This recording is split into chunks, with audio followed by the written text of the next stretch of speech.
Assalamualaikum warahmatullahi wabarakatuh. Innal hamdalillah wa nahmaduhu wa nasta'inuhu wa nastaghfiruh wa na'udzu billahi min shururi anfusina wa min sayyiati a'malina. May yahdihillahu fala mudilla lahu, may yudlil fala hadiyalah. Wa asyhadu an la ilaha illa wahdahu la syarika lah, la nabiyya ba'da. Wa qala Allah ta'ala fil Qur'anil Karim, a'udzu billahi minasyaitonir rajim. Ya ayyuhalladzina amanu taqullaha haqqa tuqatih wa la tamutunna illa wa antum muslimun. Amma ba'du. Yang terhormat Bapak dosen Aris Mahmudi MA selaku dosen mata kuliah teosofi.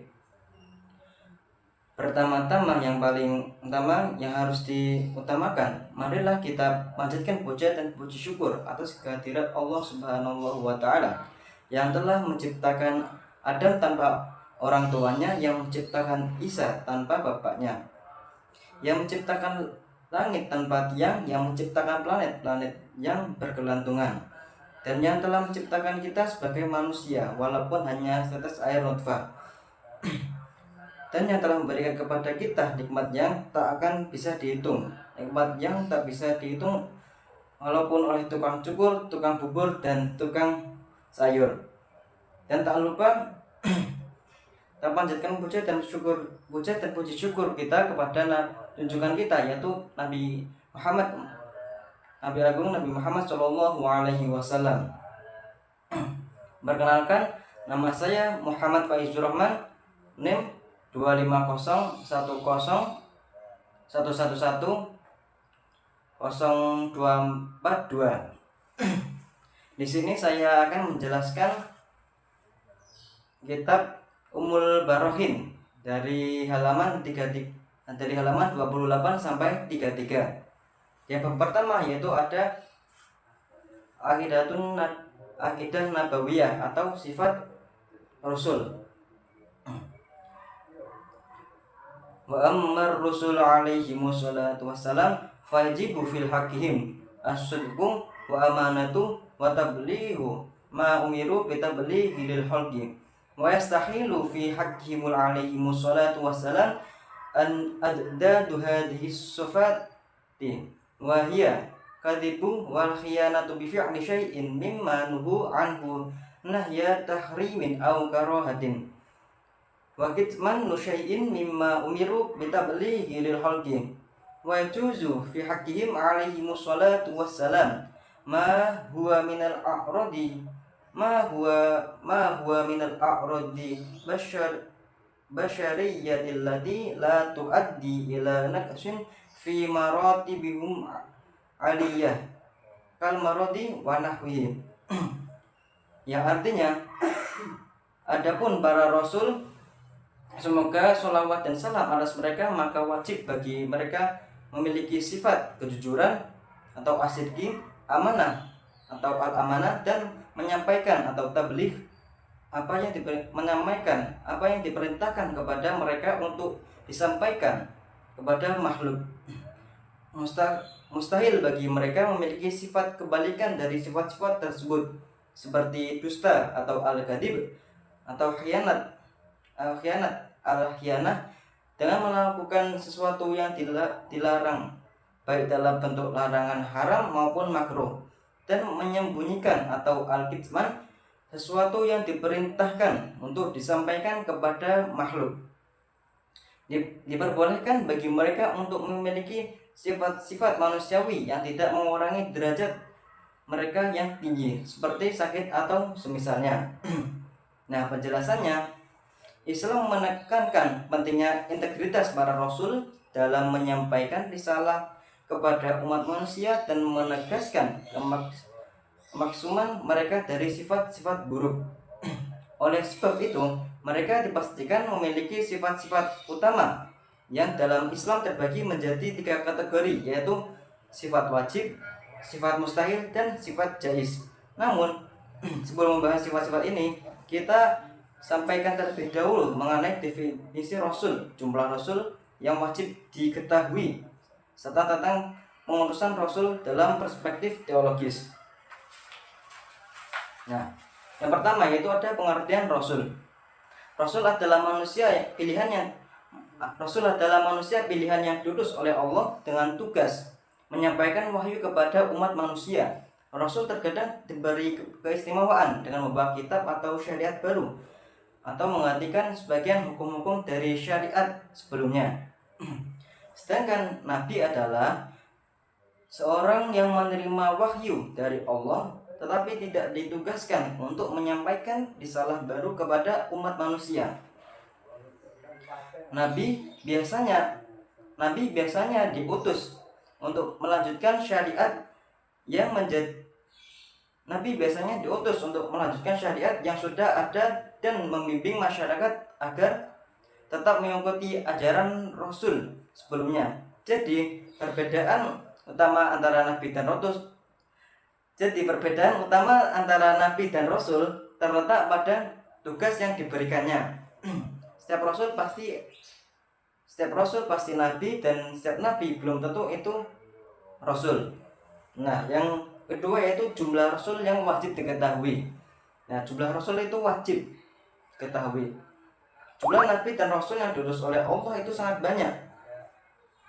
Sebagian besar nama mereka tidak disebutkan dalam Al-Quran, seperti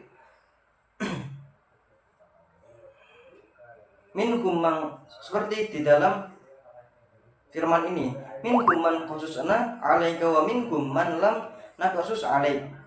Yang artinya di antara mereka atau para utusan ada yang kami ceritakan kepadamu, dan di antara mereka ada yang tidak kami ceritakan kepadamu. Nah, bahkan menurut sebagian syariat jumlahnya itu mencapai 100.024 nabi dan 313 atau 315 rasul. Tetapi riwayat hadis ini dinilai lemah. Jumlah nabi dan rasul yang wajib diketahui dan diimani oleh setiap mukallaf ialah sebanyak 25 nabi seperti tercantum dalam Al-Qur'an, di mana 18 antaranya terkumpul dalam surat Al-An'am. Watilkal hujjatuna atainaha Ibrahim ala qaumihi narfa'u darajatin man nasha'u inna rabbaka hakimun alim. Wa habna lahu Ishaq wa Ya'qub kullan hadaina wa Nuhan hadaina min qablu wa min dhurriyyatihi Dawud wa Sulaiman wa Ayyub wa Yusuf wa Musa wa Harun wa kadzalika najzil muhsinin wa Zakaria wa Yahya wa Isa wa Ilyas kullun minas shalihin wa Ismail wal Yasa wa Yunus wa Lutan wa kullan faddalna 'alal 'alamin. Ya, artinya, dan itulah hujjah kami yang kami berikan kepada Ibrahim untuk menghadapi kaumnya. Kami tinggikan siapa yang kami menghendaki beberapa derajat. Sesungguhnya Tuhanmu maha bijaksana lagi maha mengetahui. Dan kami telah menganugerahkan kepada Ishak dan Yakub kepada keduanya masing-masing telah kami beri petunjuk, dan kepada Nuh sebelum itu juga kami beri petunjuk, dan kepada sebagian keturunannya yaitu Daud, Sulaiman, Ayub, Yusuf, Musa, dan Harun. Demikianlah kami memberi balasan kepada orang-orang yang berbuat baik, dan Zakaria, Yahya, Isa, dan Ilyas semuanya termasuk orang-orang yang soleh, dan Ismail, Yasa, Yunus, dan Lut masing-masing kami lebihkan derajatnya di atas orang-orang alam ini atau di zamannya. Quran surat Al-An'am ayat 83 sampai 86. Sebelumnya minta maaf, itu yang pertama itu hadis Nabi, bukan ayat dalam Al-Quran. Nah, sedangkan 7 nama lainnya tersebar dalam beberapa ayat, yaitu Bismillahirrahmanirrahim wa Ismail wa Idris wa Dzalkifli kullum minas shadirin. Yang artinya, dan ingatlah Ismail, Idris, dan Zulkifli, mereka semua termasuk orang-orang yang sabar. Quran surat Al-Anbiya ayat 26. wa ila 'adin akhahum Huda. Dan kami telah mengutus kepada kaum Ad saudara mereka yakni Hud. Quran surat Hud ayat 26. Wa ila Samud akhahum Shalihan. Dan kami telah mengutus kepada kaum Samud saudara mereka yakni Saleh. Quran surat Hud ayat 61. Wa ila Madyana akhahum Syu'aiban. Yang artinya dan kami telah mengutus kepada kaum Madyan saudara mereka yakni Syu'aib. Quran surat Hud ayat 84. Wa'allama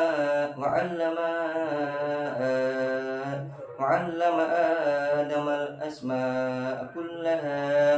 Yang artinya dan Allah telah mengajari Adam tentang nama-nama semuanya.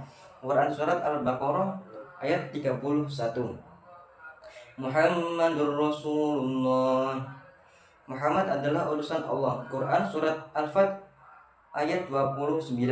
Nah, berikut ini ada daftar nabi dan rasul yang wajib diketahui, yaitu 1.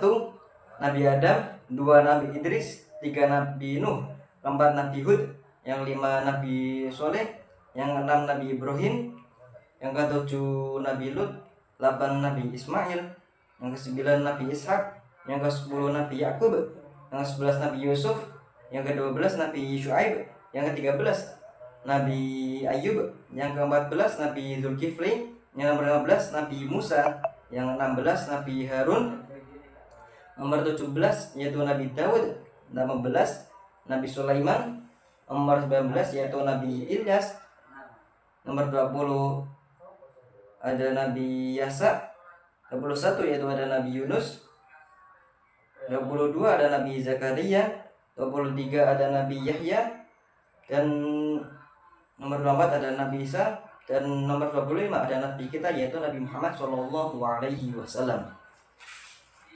Nah, wajib bagi setiap mukallaf untuk mengetahui secara rinci 25 utusan Allah ini, dalam arti jika ia ditanya tentang salah satu dari mereka, maka dia menjawab bahwa orang yang ditanyakan tersebut adalah seorang rasul. Jika ia menafikan kerasulan salah satu dari mereka, maka hal itu akan mencederai status dirinya sebagai mukmin. Adapun selain 25 nama di atas wajib diimani secara global saja, dalam arti mengikatkan bahwa Allah memiliki nabi dan rasul yang hanya diketahui olehnya. Kita tidak bisa menghitungnya secara pasti. Nah, yang ketiga yaitu pengurusan rasul dalam perspektif teologis. Nah, ada perbedaan pandangan yang mendalam antara beberapa aliran pemikiran seperti pemikiran Ahlus Sunnah, Mu'tazilah, dan kelompok lain seperti Barahimah terkait dengan pengurusan rasul ini. Nah,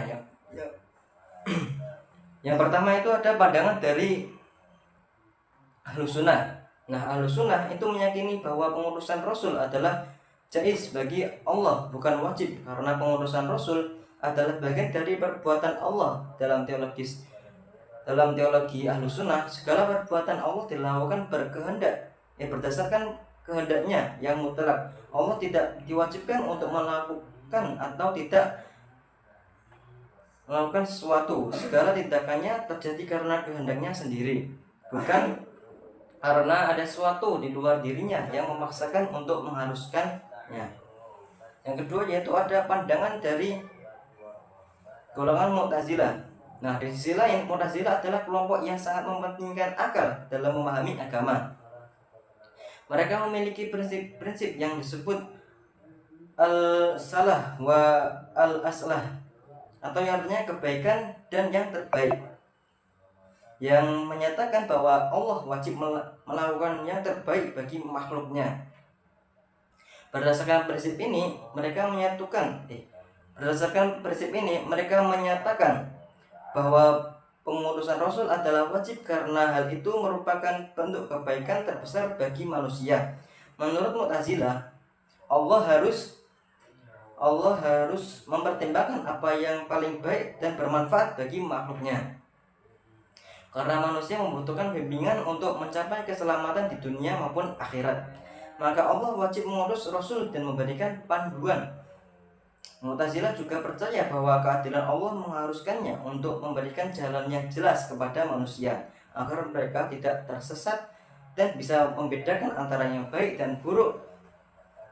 Oleh karena itu, pengutusan Rasul dianggap sebagai sesuatu yang wajib secara logis bagi Allah menurut mereka. Nah, yang ketiga yaitu adalah pandangan kaum Barahimah atau Brahmana. Nah, Brahmanisme atau beranggapan bahwa pengutusan Rasul sesuatu yang mustahil. Kelompok ini beranggapan bahwa manusia tidak memerlukan petunjuk dari utusan Tuhan, atau bahwa Tuhan tidak memerlukan petunjuk dari utusan Tuhan, atau bahwa Tuhan tidak akan mengutus manusia untuk menyampaikan wahyu. Mereka tidak percaya pada konsep adanya wahyu atau kenabian. Di mana hal ini dalam Islam dianggap sebagai bentuk kekufuran, karena keyakinan terhadap para nabi dan rasul adalah salah satu rukun iman yang mendasar. Menolak kenabian berarti menolak salah satu pilar utama agama. Nah, selanjutnya kita akan menjelaskan sifat wajib bagi rasul. Nah, sifat wajib adalah sifat-sifat yang harus dimiliki oleh para rasul. Sifat-sifat ini adalah ciri-ciri utama yang menjadikan mereka layak sebagai utusan Allah. Sifat-sifat wajib tersebut adalah as-sidqi atau jujur. Nah, kejujuran adalah sifat pertama yang wajib dimiliki oleh para rasul. Mereka tidak mungkin berdusta karena kedustaan akan merusak kepercayaan umat kepada mereka. Kejujuran ini mencakup segala aspek kehidupan rasul, baik dalam menyampaikan wahyu maupun dalam perilaku sehari-hari. Tidak ada satupun dari ucapan rasul yang mengandung kebohongan atau tipu daya, karena tugas mereka adalah menyampaikan kebenaran dari Allah. Nah, yang kedua yaitu ada amanah atau dapat dipercaya. Nah, rasul harus memiliki sifat amanah, yaitu dapat dipercaya dan bertanggung jawab dalam menyampaikan wahyu Allah dan menjalankan misi yang diemban. Mereka menjaga dengan sempurna apa yang dipercayakan kepada mereka oleh Allah, tidak menambah atau mengurangi apa yang telah diperintahkan untuk disampaikan. Yang ketiga yaitu ada tabligh atau menyampaikan wahyu. Yang berarti menyampaikan wahyu. Nah, para rasul wajib menyampaikan semua wahyu yang mereka terima dari Allah kepada umat manusia. Tabligh berarti penyampaian yang sempurna dan jelas tanpa ada sesuatu yang disembunyikan. Nah, yang kedua, yang selanjutnya itu ada sifat mustahil bagi rasul. Nah, sifat mustahil adalah sifat-sifat yang tidak mungkin dimiliki oleh para rasul. Nah, sifat-sifat ini merupakan kebalikan dari sifat-sifat wajibnya, seperti kadzib yang berarti dusta. Dusta atau bohong adalah sifat yang mustahil bagi rasul. Rasul tidak mungkin berdusta karena mereka adalah penyampai wahyu yang diutus oleh Allah. Seorang rasul berdusta maka akan runtuh misi kerasulannya, karena umat akan meragukan kebenaran wahyu yang telah disampaikan. Allah selalu menjaga kebenaran dalam setiap ucapan mereka, dan mereka dijaga oleh Allah dari berkata atau bertindak yang tidak benar. Nah, selanjutnya itu ada khianah atau berkhianat. Rasul juga mustahil bersifat khianat. Ini berarti bahwa Rasul tidak mungkin mengkhianati amanah yang diberikan oleh Allah. Mereka tidak mungkin mengkhianati amanah yang diberikan oleh Allah. Mereka tidak akan pernah menyelewengkan wahyu atau melakukan hal-hal yang dilarang, baik berupa larangan haram ataupun makruh. Kitman atau menyembunyikan wahyu. Rasul mustahil menyembunyikan sebagian wahyu yang diperintahkan untuk disampaikan. Mereka selalu menyampaikan seluruh wahyu yang diberikan oleh Allah tanpa menambah atau mengurangi apapun itu. Nah, sebagian ulama menambahkan satu lagi sifat yang wajib Berikut kebalikannya bagi Rasul, yaitu fatona, yang berarti kecerdasan atau kebijaksanaan. Seorang Rasul harus memiliki kecerdasan luar biasa untuk memahami wahyu Allah dan menyampaikannya dengan cara yang sesuai dalam kondisi umat yang dihadapi. Kebalikan dari sifat ini adalah baladah, atau yang berarti bodoh. Rasul tidak mungkin bersifat bodoh atau tidak cerdas. Kecerdasan adalah salah satu sifat yang mutlak yang harus dimiliki oleh seorang Rasul agar mampu memahami wahyu dan menyampaikannya kepada umat dengan jelas dan bijaksana. Oleh karena itu, mustahil bagi Rasul untuk bersifat bodoh. Nah, yang ketiga yaitu ada sifat jaiz Allah. Sifat jaiz bagi Rasul, maaf. Sifat jaiz Rasul adalah sifat yang mungkin ada pada Rasul sebagai bagian dari sisi kemanusiaan mereka. Tetapi sifat ini tidak mengurangi kedudukannya mereka sebagai utusan Allah. Sifat jaiz tersebut ialah al-a'rad al-basyariyah, atau sifat-sifat manusiawi. Rasul boleh dan bisa mengalami sifat-sifat manusiawi seperti sakit, lapar, haus, tidur, serta mengalami rasa senang dan sedih.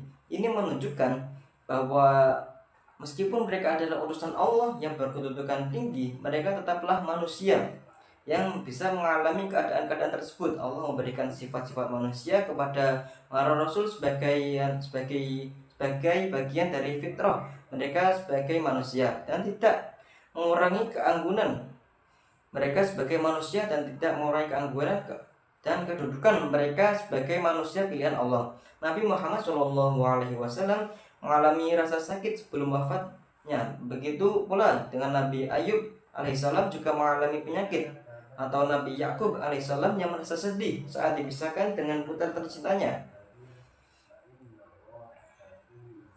Nah, semua ini adalah hal-hal manusia yang mungkin terjadi pada seorang Rasul. Sifat-sifat manusia ini penting agar manusia bisa merasa dekat dengan Rasul dan memahami bahwa mereka adalah manusia biasa yang juga menjalani ujian hidup.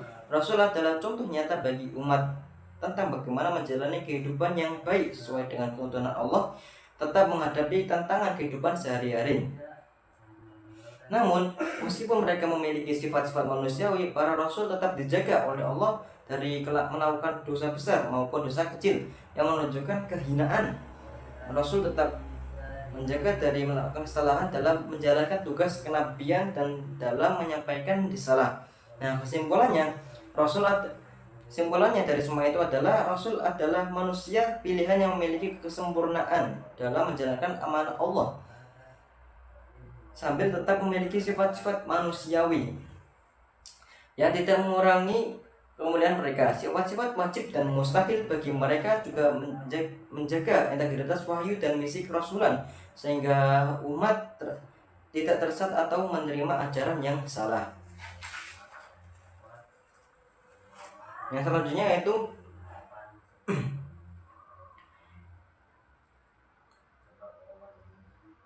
dalam kitab dituliskan Al-Burhanu ala wujubi sidqihim. Amma burhan wujubi sidqihim alaihim salatu wassalam fali'annahum laulam yasduku la lazimal kadibu fi khabarihi ta'ala litasdiqihi ta'ala lahum bil mu'jizatin nazilati wa manzilati wa qawlihi ta'ala sadaqal 'abdi fi kulli ma yuballighu anni.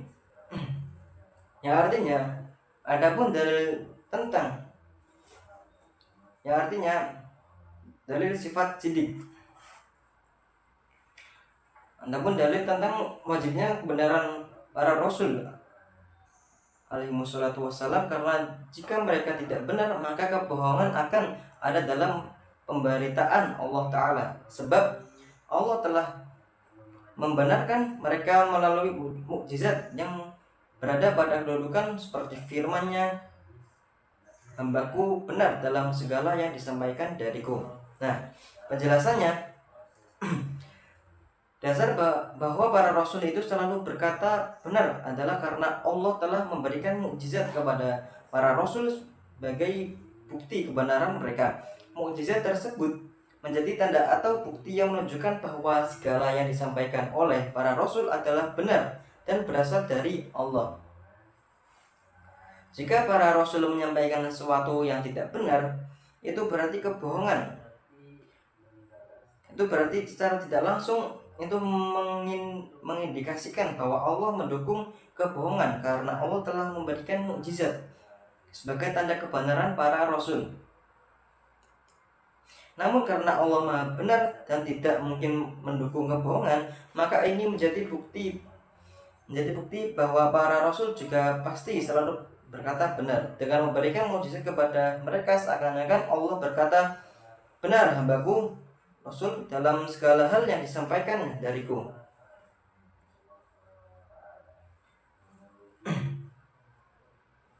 Yang selanjutnya yaitu di kitab Al-Burhan ala wujubil amanati wa tablighi wa amma burhan wujubil amanati lahum alaihi wassalatu wassalam fa annahum law khanu bi fi'lin muharramin aw makruhin lan qalaba muharrami awil makruhu ta'atan fi haqqihim alaihi wassalatu wassalam ta'anna Allah ta'ala amarna bi iqtida'i bihim aqwalihim wa af'alihim wala ya'murullahu ta'ala bi fi'li muharrami wala makruhi.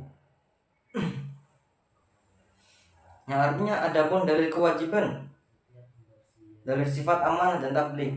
Adapun dalil kewajiban amanah bagi mereka atau para rasul alaihi wassalatu wassalam adalah mereka jika mereka berkhianat dengan melakukan hal yang haram atau makruh, maka yang haram atau makruh itu akan berubah menjadi ketaatan dalam hak mereka. Sebab Allah memerintahkan kita untuk meneladani mereka dalam ucapan dan perbuatan mereka, sedangkan Allah Ta'ala tidak memerintahkan melakukan sesuatu yang haram atau makruh, dan hal ini secara khusus juga menjadi dalil kewajiban sifat yang ketiga, yaitu tabligh. Penjelasannya yaitu wajibnya sifat amanah bagi para rasul, yakni terpeliharanya mereka dari berkhianat, melakukan dosa atau hal yang makruh, dapat dibuktikan dengan argumen berikut, yaitu amanah para rasul. Para rasul tidak mungkin melakukan sesuatu yang diharamkan atau dimakruhkan, sebab jika mereka melakukan hal itu, maka perbuatan mereka akan dianggap sebagai sesuatu yang benar dan ketaatan mereka, karena Allah telah memerintahkan kita untuk mengikuti dan meneladani mereka dalam semua ucapan dan perbuatan mereka, seperti dalam firman-Nya, wattabi'uhu la'allakum tahtadun, yang artinya ikutlah kalian semua pada Nabi Muhammad agar kalian mendapat petunjuk. Nah, Allah tidak mungkin memerintahkan sesuatu yang dilarang. Ketika Allah memerintahkan manusia meneladani para rasul, maka para rasul itu harus dijaga dari melakukan dosa atau perbuatan yang makruh, sehingga apa yang mereka lakukan selalu menjadi ketaatan dan kebaikan, karena Allah tidak mungkin memerintahkan sesuatu yang dilarang. Hal ini sekaligus menjadi bukti wajibnya sifat amanah pada diri para rasul. Argumen ini sekaligus menjadi dalil bagi kewajiban sifat ketiga, yaitu tabligh atau penyampaian wahyu. Nah, hubungan antara amanah dan tabligh. Dalam konteks amanah, jika para rasul melakukan hal yang haram atau makruh, maka hal tersebut akan dianggap sebagai ketaatan mereka. Kita diperintahkan untuk meneladani mereka dalam konteks tabligh. Jika para rasul menyembunyikan bagian wahyu atau ilmu yang diperintahkan untuk disampaikan, maka kita juga akan diperintahkan untuk meneladani mereka dalam menyembunyikan ilmu tersebut. Hal ini tentu tidak mungkin karena Allah memerintahkannya untuk menyampaikan wahyu secara utuh, seperti dalam firman-Nya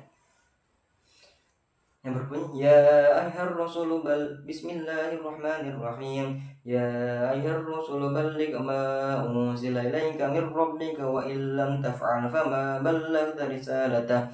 Hai Rasul, sampaikanlah apa yang diturunkan kepadamu dari Tuhanmu, dan jika tidak kamu kerjakan apa yang diperintahkan, itu berarti kamu tidak menyampaikan amanatnya. Quran Surat Al-Maidah ayat 67. Nah, Dalil dari kontradiksi atau argumen tersebut, penggunaan dalil sifat amanah sebagai dalil tabligh ini menggunakan metode menggugurkan premis dengan menunjukkan absurditas konsekuensinya. Jika para rasul menyembunyikan sebagian wahyu, maka konsekuensinya adalah kita diperintahkan untuk menyembunyikan ilmu yang bermanfaat. Namun konsekuensi ini jelas salah atau batil, karena tidak mungkin Allah memerintahkan kita menyembunyikan kebenaran mereka. Maka premis bahwa para nabi menyembunyikan wahyu juga batil. Oleh karena itu, yang benar menyembunyikan wahyu juga batil adalah yang benar adalah para nabi telah menyampaikan seluruh wahyu yang diperintahkan kepada mereka atau tabligh sempurna. Nah, kesimpulannya, dalil-dalil di atas tidak hanya menunjukkan bahwa para nabi dan rasul dijaga dari kesalahan atau aman, tetapi juga bahwa mereka pasti menyampaikan risalah Allah dengan benar dan lengkap. Tabligh amanah mereka dalam segala hal adalah bukti bahwa mereka juga amanah dalam menyampaikan wahyu, yaitu tabligh. Bismillahirrahmanirrahim. Sini saya akan melanjutkan dari penjelasan kitab yang tadi. Ad-dalilu ala ja'iri fil haqqi rasul alaihi wassalatu wassalam, wa amma dalilu jawazil a'udi basyarin alaihim salatullah wassalamu alaihim wa musyahadu wa ku'iha bihim imma ta'zimi ujurihim aw litashri'i aw litasalli 'ala dunya litanbihi li hissi qadriha 'inda Allah ta'ala wa adami ridahu ta'ala biha darul jaza'in li ambihi wa awliyaihi bi'tibari ahwalihim fiha alaihimu salatu wassalam. Ya, artinya adapun dalil diperbolehkan sifat-sifat manusiawi atau sifat jaiz pada diri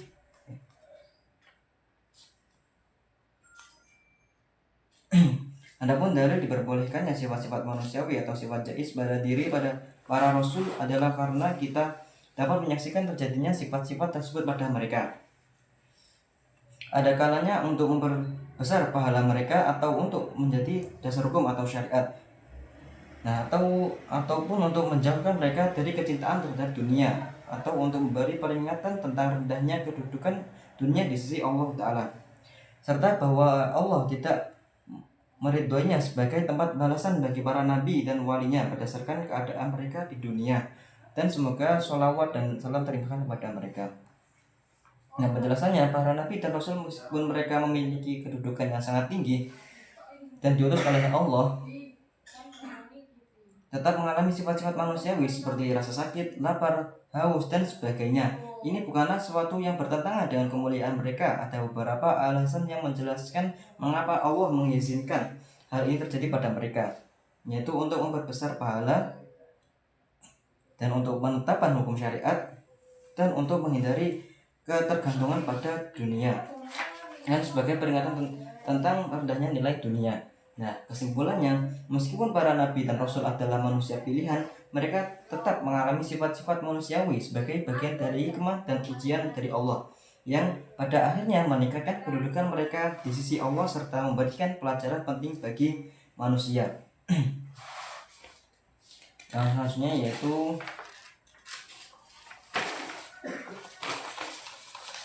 kitab Al-Kalamu ala kalimatu tauhid wa jama'u ma'ani hadhihi aqidatul aqaidi kulliha qawlu la ilaha illallah Muhammadur Rasulullah idza makna la uhiyah isti'na'ul alihi an kulli ma siwa waftikar kulli ma adahu ilaih kamakna la musta'niya an kulli ma siwahu wa muftakiran ilaihi kullu ma ada illallah ta'ala. Nah, artinya dan seluruh makna akidah ini terkandung dalam kalimat la ilaha illallah Muhammadur Rasulullah, atau yang artinya tiada Tuhan selain Allah dan Muhammad adalah utusan Allah. Makna dari uluhiyah atau keilahian adalah bahwa Tuhan Allah tidak memerlukan apapun selainnya, sedangkan segala sesuatu selainnya membutuhkannya. Maka makna dari la ilaha illallah adalah tidak ada yang mandiri dari segala sesuatu selain Allah, dan semua yang selainnya membutuhkannya kecuali Allah Ta'ala. Nah, penjelasan dari makna tersebut adalah makna dari semua akidah Islam yang telah dijelaskan sebelumnya, yakni sifat-sifat wajib, mustahil, dan jaiz bagi Allah dan Rasulnya sebenarnya telah terkandung dalam kalimat la ilaha illallah Muhammadur Rasulullah. Sebab makna dari la ilaha illallah mencakup dua aspek penting sebagai konsep dasar tauhid, yaitu nafi yang berarti peniadaan. Nah, peniadaan adalah keberadaan Tuhan selain Allah, artinya tidak ada yang layak disembah kecuali Allah. Ini berarti tidak ada yang memiliki sifat-sifat keilahian selain Allah. Ini juga menegaskan bahwa Allah tidak membutuhkan siapapun ataupun selain dirinya. Dia mandiri secara mutlak. Jadi kemandirian Allah dari segala makhluk adalah esensi dari keilahiannya.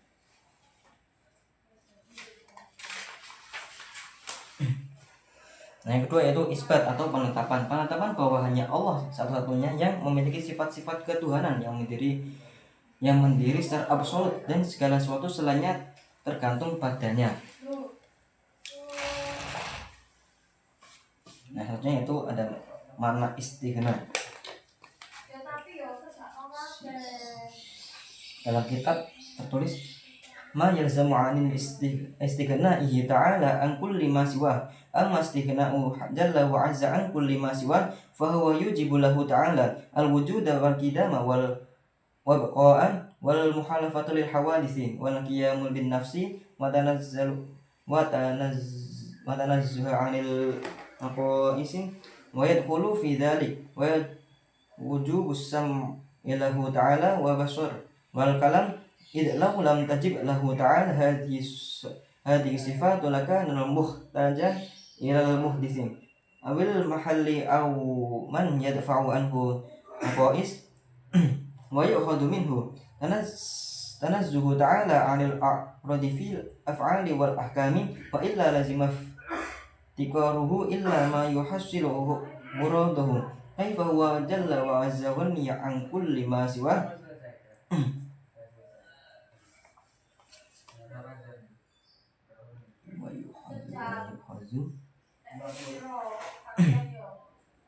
Wakadha yu'akhadhu minhu aidan annahu la yajibu 'alaihi ta'ala fi'la syai'in minal mumkinati wa la tarkahum idh law wajaba 'alaihi ta'ala syai'un minha aqlan aw istahala aqlan kasawab masalan lakana jalla wa azza muftaqiran ila dhalika syai'in yatakammalu bihi waradahu idh la yajibu fi hukmi ta'ala illa ma huwa kamalun lahu kaifa wa huwa ghaniyun jalla wa azza an kulli ma siwa.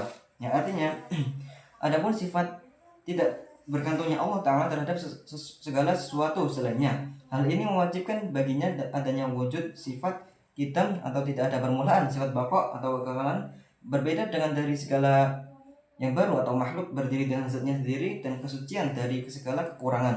Termasuk di dalamnya kewajiban bagi Allah Ta'ala memiliki sifat mendengar, melihat, dan berbicara.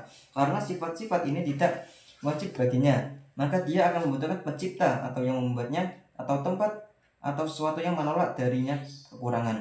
Dari hal ini juga diambil kesimpulan bahwa Allah Ta'ala suci dari segala tujuan dalam perbuatan dan hukumnya, karena jika tidak demikian berarti dia membutuhkan sesuatu yang bisa memenuhi tujuannya. Bagaimana mungkin demikian? Padahal dia Ta'ala adalah zat yang maha kaya dari segala sesuatu selainnya. Dari hal ini juga diambil kesimpulan bahwa tidak ada sesuatu dari kemungkinan atau makhluk atau kejadian yang wajib atas Allah secara akal, baik untuk dilakukan atau ditinggalkan. Jika ada sesuatu yang wajib atas Allah secara akal, seperti memberikan pahala misalnya, maka Allah akan membutuhkan hal tersebut agar tujuannya sempurna. Padahal tidak ada yang wajib atas Allah kecuali yang merupakan kesempurnaan baginya. Bagaimana mungkin demikian? Padahal dia Ta'ala adalah zat yang maha kaya dari segala selainnya. Penjelasannya itu ketidak tergantungan Allah Ta'ala terhadap apapun atau istighna adalah salah satu dari kandungan makna kalimat tauhid. Dari makna ini diturunkan beberapa sifat wajib Allah seperti wujud, qidam, baqa', muhalafatul hawaditsin, qiyamu binafsihi, dan tanazzu nazu'an nakis. Selain itu sifat-sifat seperti sama, basar, dan kalam juga wajib bagi Allah karena jika tidak itu menunjukkan kekurangan yang bertentangan dengan sifat ketergantungannya.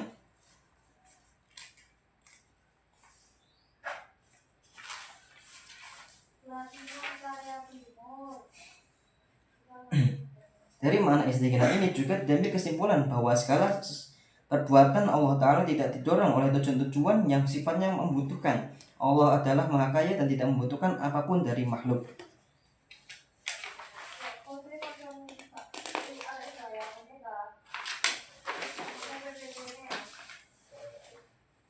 Nah, selanjutnya itu wa amal iftaru kulli ma 'adahu ilahi jawwa azan fa huwa yujibu lahu ta'ala al-hayatu wa ummul wa iradatil ilmi idh lawin tafa syai'un minha lama amkana ay yujada syai'un minal hawadith fala yaftari ilaihi jalla wa 'azza syai'un maka fa huwa alladhi yaftarihu ilaihi kullu ma siwa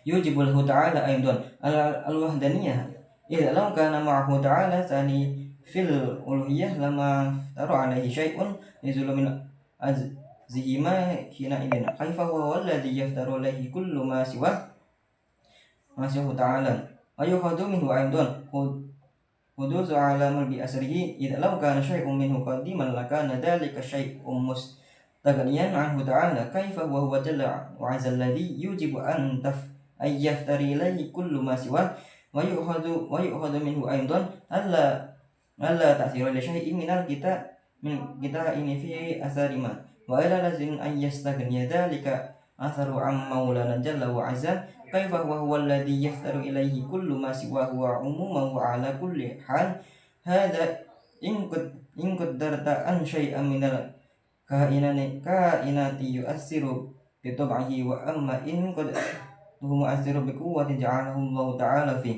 kama katsirun minal jahali dzalika muhallun aidan li'annahu yasiru hani adi maulana jalla wa 'azza muftakiran aw fi bi ijadi ba'da af'ali ila wasitah wa dzalika batilun lima 'araftu qabla min wujubis tighna'i jalla wa 'azza an kulli ma siwa. Yang artinya adapun ketergantungan segala sesuatu selainnya kepadanya itu mengharuskan baginya sifat-sifat berikut kemahakuasaan dan menyeluruh kehendak dan pengetahuan. Sebab jika salah satu dari sifat-sifat ini tidak ada, maka tidak mungkin terjadi suatu kejadian apapun dan dengan demikian tidak akan ada sesuatu yang bergantung kepadanya. Bagaimana mungkin padahal dialah yang segala selain yang bergantung kepadanya. Ini juga mengharuskan baginya sifat keesaan, sebab jika ada yang keduanya bersamaan dengannya dalam ketuhanan, maka tidak ada suatu pun yang bergantung kepadanya. Karena itu akan mengharuskan ketidakmampuan dari kedua entitas tersebut. Bagaimana mungkin padahal dialah yang segala sesuatu selainnya bergantung kepadanya. Dari sini juga diambil dari tentang terjadinya alam semesta. Sebab jika ada sesuatu di alam semesta yang kodim atau tidak bermula, maka hal tersebut akan menyebabkan sesuatu tidak membutuhkannya. Bagaimana mungkin padahal dialah yang segala sesuatu selainnya harus bergantung kepadanya. Dari sini juga dipahami bahwa tidak ada pengaruh bagi segala sesuatu di alam semesta dalam menyebabkan suatu efek. Sebab jika sesuatu memiliki pengaruh, maka hal tersebut mengharuskan efek tersebut tidak bergantung kepada Tuhan kita. Bagaimana mungkin padahal dialah yang segala sesuatu selainnya bergantung kepadanya secara umum dalam segala keadaan. Ini jika Anda menganggap bahwa suatu dari makhluk memiliki pengaruh karena sifat alimnya. Adapun jika Anda menganggap bahwa yang memiliki pengaruh karena kekuatan yang diberikan oleh Allah kepadanya, sebagaimana yang diduga oleh banyak orang bodoh, itu juga mustahil. Sebab hal itu menyebabkan Tuhan kita bergantung pada perantara dalam menciptakan sebagian perbuatan, dan itu adalah hal yang batil. Karena apa yang telah Anda ketahui tentang keharusan ketidakbergantungannya pada segala sesuatu selainnya.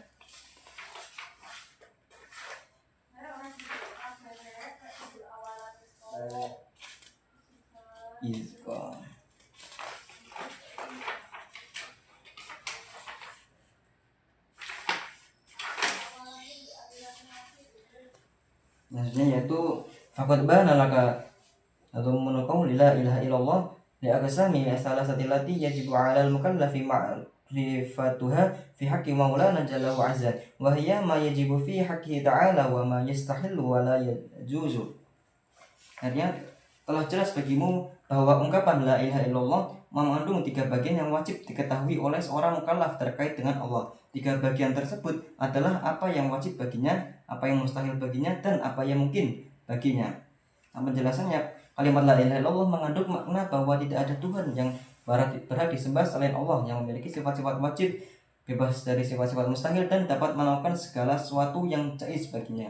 Ini menjadi dasar bagi pemahaman tauhid dan keyakinan terhadap sifat-sifat Allah yang sempurna.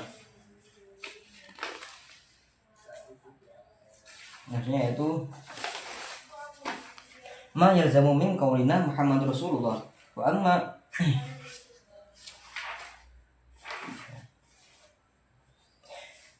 amma qauluna Muhammadur Rasulullah fayadkhiluhu fihi liman bisa iril anbiya wal malaikatu alaihi wassalatu wassalam wa kutiba samawiyah wal yaumil akhir li'annahu alaihi salatu wassalam jaa bi tasdiqi jami'i dzalik ma yu'khadhu minhu wujubu sidqi rasul alaihi wassalatu wassalam wastihalatul kadhib alaihim wa illa lam yakunu rasulun amana al maulana alimin bihafiyyati jalla wa azza wastihalatu fi'lil manhiyati kulliha li'annahum alaihi wassalatu wassalam ursilu liyu'allimun nasa bi aqwalihim wa afwahihim wa sukutihim fayalzamu an yakunu fiha jami'uha muhallafatun li amri maulana jalla wa azza alladhi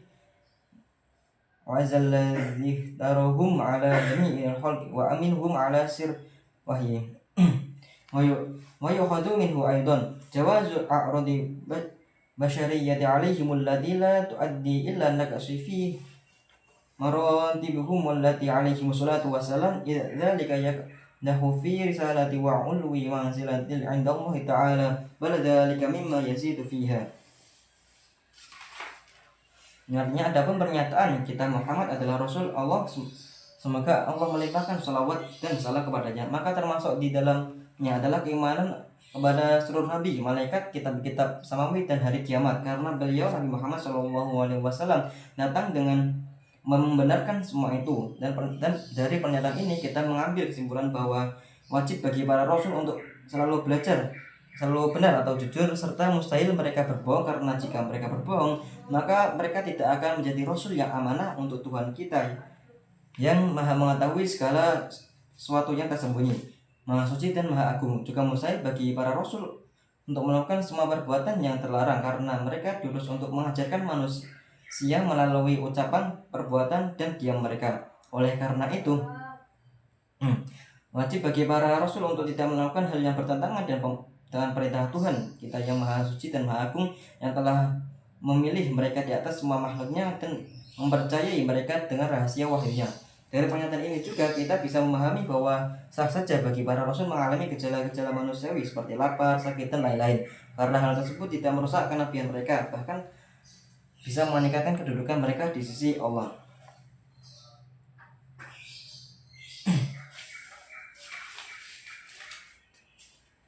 Nah, kesimpulannya, penjelasan di atas itu menegaskan keistimewaan dan kesempurnaan para rasul, khususnya dalam sifat jujur dan kebersihan mereka dari dosa, serta menegaskan bahwa kondisi manusiawi tidak merusak status kenabian mereka. Maksudnya yaitu fahwad bana laka adhammunu kalimati syahadati ba'aqillati hurufiha ya jami'i ma yajibu 'ala al-mukallafi ma'rifatuhu aqaidu ilman fi haqqi ta'ala wa fi haqqi rasuli alaihi wassalatu wassalam wa la'alla li iswariha ma'a ihtimaliha 'ala ma dzakarna wa ja'alna syar'u tarjamatu 'ala ma fi qalbi minal islam wa lam yaqbalu min ahadin al-iman illa biha.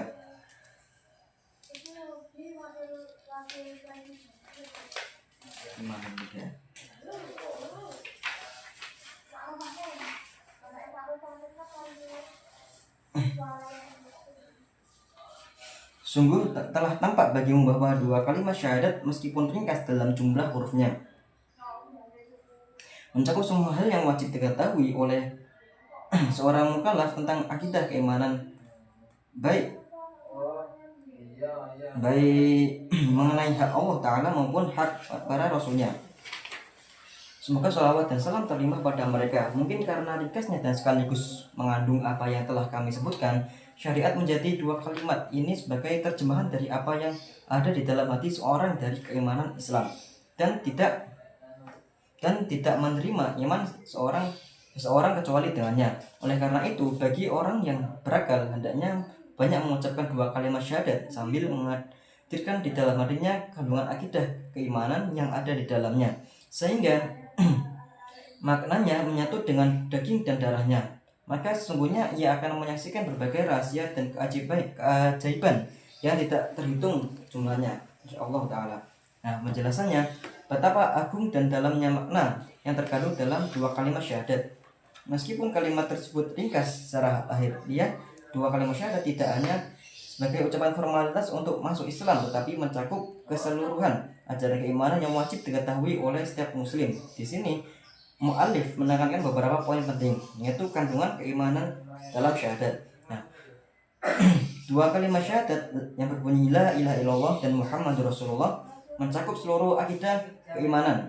Syahadat pertama yaitu menegaskan keesaan Allah dan haknya untuk diibadahi, sementara syahadat yang kedua menegaskan bahwa Nabi Muhammad SAW adalah urusan Allah yang membawa kebenaran darinya. Keimanan kepada syahadat ini juga mencakup keimanan kepada Allah, Rasul-Rasulnya, kitab-kitabnya, malaikat dan hari kiamat, dan qada serta qadarnya. Nah, selanjutnya itu ada syahadat sebagai terjemahan keimanan dalam hati. Syariat Islam menjadikan dua kalimat syahadat sebagai terjemahan dari apa yang ada di dalam hati seorang mukmin. Artinya, iman yang tertanam dalam hati harus diungkapkan dengan lisan melalui syahadat. Tanpa pengucapan syahadat, seseorang tidak dianggap beriman meskipun ia memiliki keyakinan di dalam hatinya. Nah, selanjutnya yaitu pentingnya banyak mengucapkan syahadat. Orang yang berakal dianjurkan untuk memperbanyak mengucapkan dua kalimat syahadat dan sambil menghadirkan maknanya di dalam hati. Ini karena semakin sering seorang mengucapkan syahadat di dalam hati ini karena semakin sering seorang mengucapkan syahadat dengan memahami isinya, maka syahadat tersebut akan menyatu dengan dirinya secara spiritual, sehingga maknanya menjadi bagian dari darah dan dagingnya, yaitu rahasia dan keajaiban syahadat. Orang yang mendalami makna syahadat, ia akan menemukan berbagai rahasia dan keajaiban dari dua kalimat tersebut. Keajaiban ini bersifat spiritual dan sulit untuk diungkapkan dengan kata-kata, namun dapat dirasakan oleh mereka yang benar-benar menghayati maknanya. Nah, kesimpulan dari semua itu yaitu dua kalimat syahadat itu bukan hanya ucapan formal saja, tetapi merupakan inti dari akidah Islam yang mencakup seluruh keimanan. Penting untuk sering mengucapkan dengan pemahaman yang mendalam, karena di dalamnya terdapat berbagai rahasia spiritual yang dapat dirasakan oleh mereka yang benar-benar menghayati maknanya.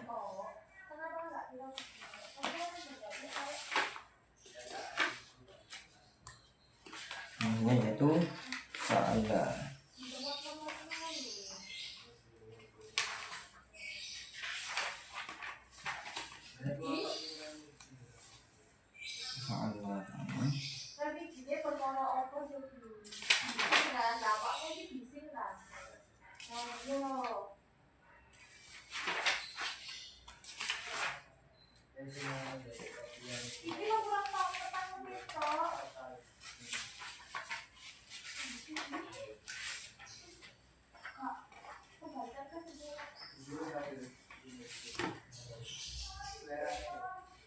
Nah, ini saya akan menjelaskan yang tadi sempat terlewat, yaitu di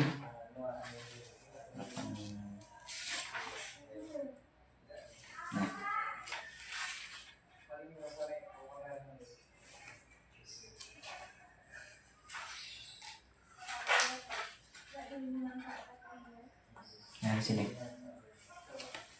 Yang di bagian Muhammadur Rasulullah, dari makna sifatun Muhammadur Rasulullah, yaitu keimanan kepada Rasul. Di sini mu'allif menjelaskan beberapa prinsip dalam akidah Islam yang terkandung dalam kalimat Muhammadur Rasulullah adalah utusan Allah terdapat beberapa poin utama, yaitu keimanan kepada para rasul dan rukun iman lainnya. Dengan mengimani Nabi Muhammad SAW sebagai Rasul Allah, seorang muslim juga harus mengimani nabi-nabi yang lain, dengan kitab Allah dan hari kiamat, karena semua ini merupakan bagian dari ajaran yang dibawa oleh Nabi Muhammad SAW. Yang kedua yaitu ada sifat kebenaran para rasul.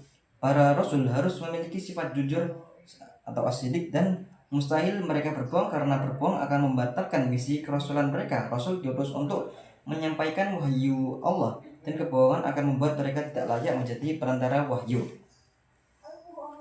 Yang keempat yaitu kesucian dari dosa. Para rasul tidak mungkin melakukan perbuatan yang diharamkan atau bertentangan dengan syariat, karena tugas mereka adalah mengajarkan kebenaran kepada umat manusia melalui perkataan, perbuatan, dan sikap mereka. Jika mereka tidak melanggar peraturan Allah, itu akan mencederai otoritas dan kepercayaan yang diberikan kepada mereka oleh Allah. Gejala kemanusiaan yang tidak merusak kerasulan. Para rasul adalah manusia biasa yang bisa mengalami kondisi manusiawi seperti rasa lapar, sakit, dan lain-lain. Namun hal ini tidak mengurangi kedudukan mereka sebagai utusan Allah. Bahkan hal tersebut menunjukkan keteladanan mereka dalam menghadapi berbagai ujian kehidupan manusia. Kesimpulannya, penjelasan di atas menegaskan keistimewaan dan kesempurnaan para rasul, khususnya dalam sifat jujur dan kebersihan mereka dari dosa, serta penegasan bahwa kondisi manusia tidak merusak status kenabian mereka.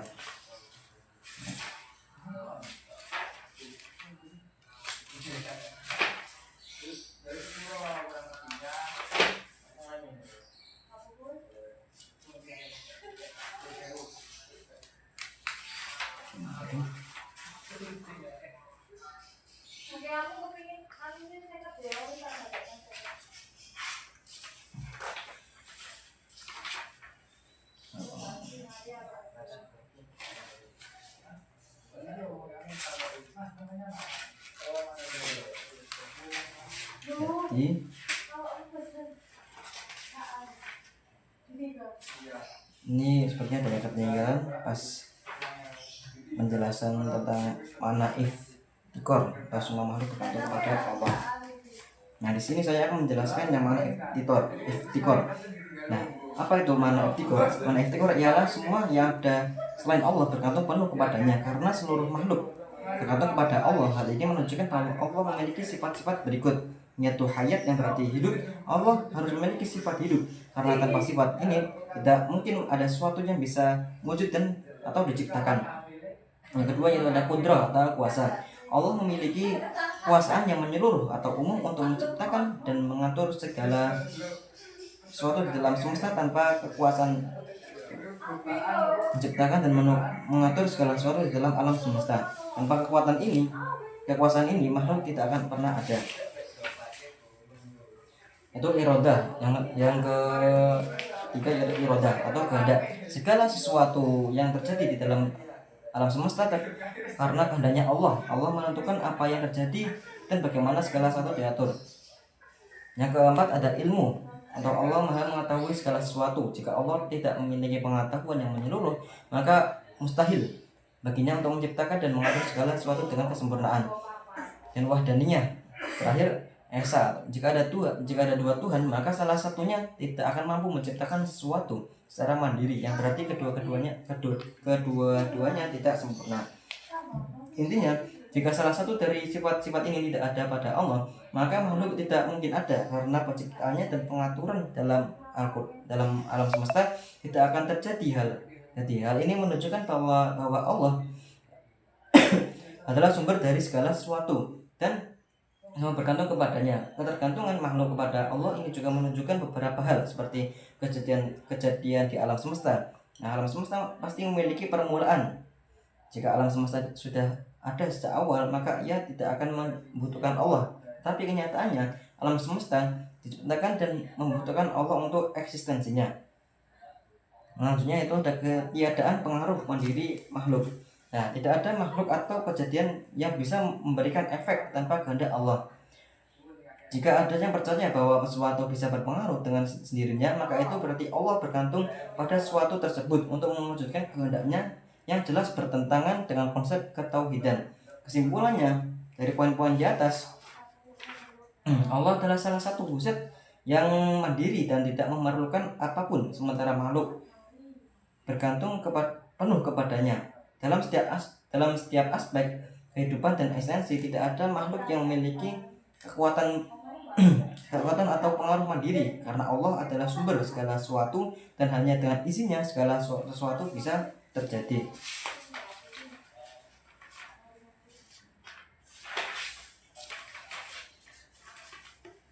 Ini itu ada halaman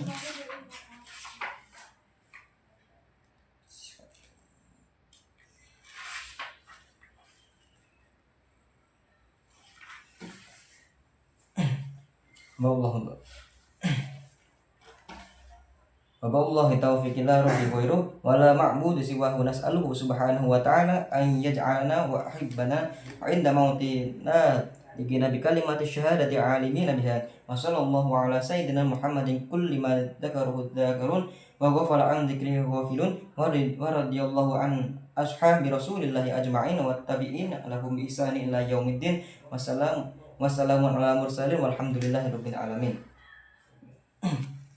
Penjelasannya dari doa tersebut yaitu ma'alif dengan Allah lah pertolongan, tiada Tuhan selainnya dan tiada sesembahan selainnya, kami memohon kepadanya subhanallah wa ta'ala agar menjadikan kita dan orang-orang yang kita cintai saat kematian dapat mengucapkan kalimat syahadat dengan pemahaman yang benar akan maknanya. Semoga kalimat syahadat, semoga salawat tercurah kepada junjungan kita Nabi Muhammad SAW setiap kali orang-orang berzikir menyebut namanya, dan setiap kali orang-orang yang lalai lupa untuk menyebutnya. Semoga Allah meridhoi para sahabat Rasulullah seluruhnya serta orang-orang yang mengikuti mereka dengan baik hingga hari kiamat. Semoga kesejahteraan dilimpahkan kepada para rasul dan segala puji bagi Allah Tuhan semesta alam.